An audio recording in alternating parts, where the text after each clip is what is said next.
சுக்கா, சுப்பு, உங்கள் 2 பேத்துக்கும் தான் இந்த வீடியோ நான் போடுறேன். இல்லை, நீ என்ன சொன்ன? அன்னைக்கு அடிபட்டுட்டு வந்துட்டு நீ தான் வந்து கதறி கதறி எல்லாத்துக்கிட்டேயும் வந்து அதை சொல்லி அழுத. நீ தான் வந்து லைவில் அழுத. யாரும் வந்து உங்ககிட்ட வந்து எதுவும் கேட்க கிடையாது. நீ ஏன் வந்து அழுவ, என்னை அப்படி பண்ணா இப்படி பண்ணான்னு. இன்றைக்கி ஏன் போய் சேர்ந்தேன்னு அதே உனக்கு ஆறுதல் சொன்ன அதே கமாண்டர் வந்து உங்கள்கிட்ட வந்து கேட்டாங்கன்னா, எங்களுக்கு நீங்களாம் என்னோடய பர்சனல் விஷயத்தில் தலையிடாதீங்க அப்படிங்கிற. அப்புறம் என்ன மயிருக்கு வந்து நீ எங்ககிட்ட எல்லாம் சொல்கிற?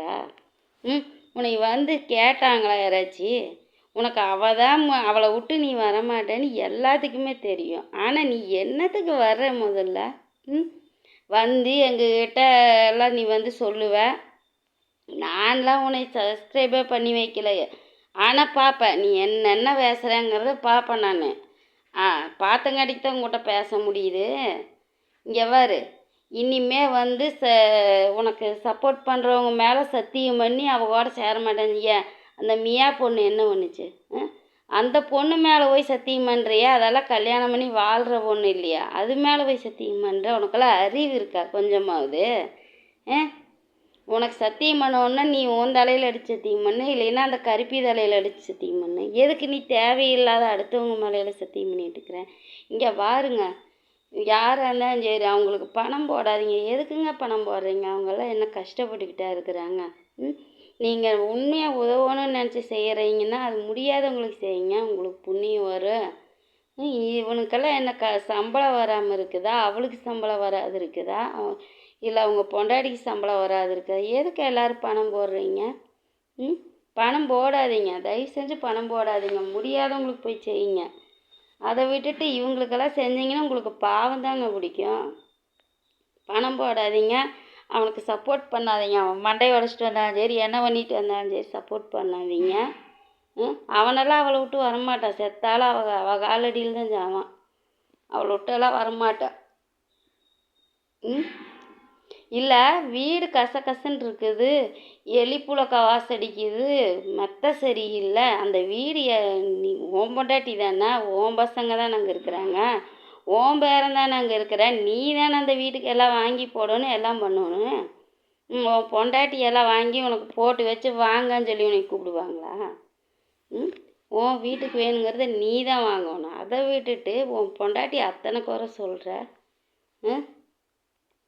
இல்லை, எதுக்கு வீடு கசன்னு கிடக்குது, சாப்பிட்டதெல்லாம் அப்படி கிடக்குது, இதெல்லாம் ஒரு காரணமா கேட்குற? அப்படி பார்த்தா வீட்டில் யாருமே குடும்பமாக இருக்க முடியாது. எல்லாத்து வீட்லேயுமே குழந்தைங்கள்லாம் இருக்குதுங்க, பசங்கள்லாம் இருந்தாங்கன்னா கொஞ்சம் கசன்னு தான் இருக்கும். அவங்களுக்கு எல்லாம் கொடுத்து முடிச்சுட்டு சாயங்காலமாக தான் எல்லா வேலையும் எல்லா பொம்பளையும் பார்ப்பாங்க.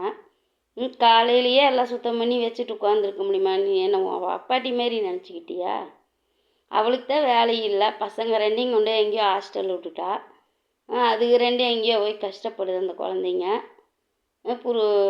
இது எதுக்கு வேறு வீட்டுக்கு வேலைக்கு வேறு ஆள் அவளுக்கு. அப்புறம் கடையில் வாங்கி கொடுக்குற. நீ கடையில் வாங்கி வலிச்சு நக்கிட்டு உட்காந்துருக்குறா. அவள் என்ன வீட்டில் என்ன 3 நேரம் சோறாக்கி பாத்திரம் கழுவி துணிமணி துவைச்சி எல்லாம் பண்ணிகிட்டு இருக்கிறாளா? நான் அவள் பசங்களை கூட்டிகிட்டு வந்து நீ வீட்டில் வச்சுக்க சொல்ல, பார்க்கலாம் அவள் சுத்தத்தை எல்லாம் எப்படி இருக்குதுன்னு பார்க்கலாம். அந்த பசங்க 2 நாள் 4 நாள் வந்தாலே வந்து இப்படி பண்ணிட்டாங்க அப்படி பண்ணிட்டாங்கன்னு வீடியோ எடுத்து காமிக்கிறா. உங்கள் வீட்டில் சின்ன குழந்த இருக்குதுல்ல, எப்படி இருக்கும் வீடு? ஆளைப்பாரு. இதெல்லாம் ஒரு சாக்காடுன்னு சொல்லிட்டு நீ அவளை தேடி போகாத. உனக்கு அவளைத்தான் நக்கணுன்னா அவள் வீட்டுக்கு போ. அதை விட்டு போட்டு இந்த மாதிரி நியாயமெல்லாம் பேசிகிட்டு இருக்கிறாங்க. நல்லா இருக்கிற ஆம்பளையும் எதுக்கு கெட்டு போயிடுவாங்க. ஒருவேளை நம்மளும் வப்பாட்டி வச்சுக்கிட்டா வீடு சுத்தமாக நம்மளுக்கு பிரச்சனை இல்லாமல் இருக்குமோ அப்படின்னு சொல்லிட்டு போயிட்டாங்கன்னா தமிழ்நாடுவே உருப்படாத போயிரு. நீ உருப்படாத போனையில்லை, அதோடு நிறுத்திக்கோ, சரியா? மற்ற குடும்பத்தை இலக்கு எடுக்காத. உன்னால் ஒழிக்கவே முடியலையே. எத்தனை பேர் உனக்கு கழுவி ஊற்றுறாங்க? எல்லாத்தையும் தொடச்சி எறிஞ்சிட்டு போய்கிட்டே இருக்கிற. ஆளைப்பாரு.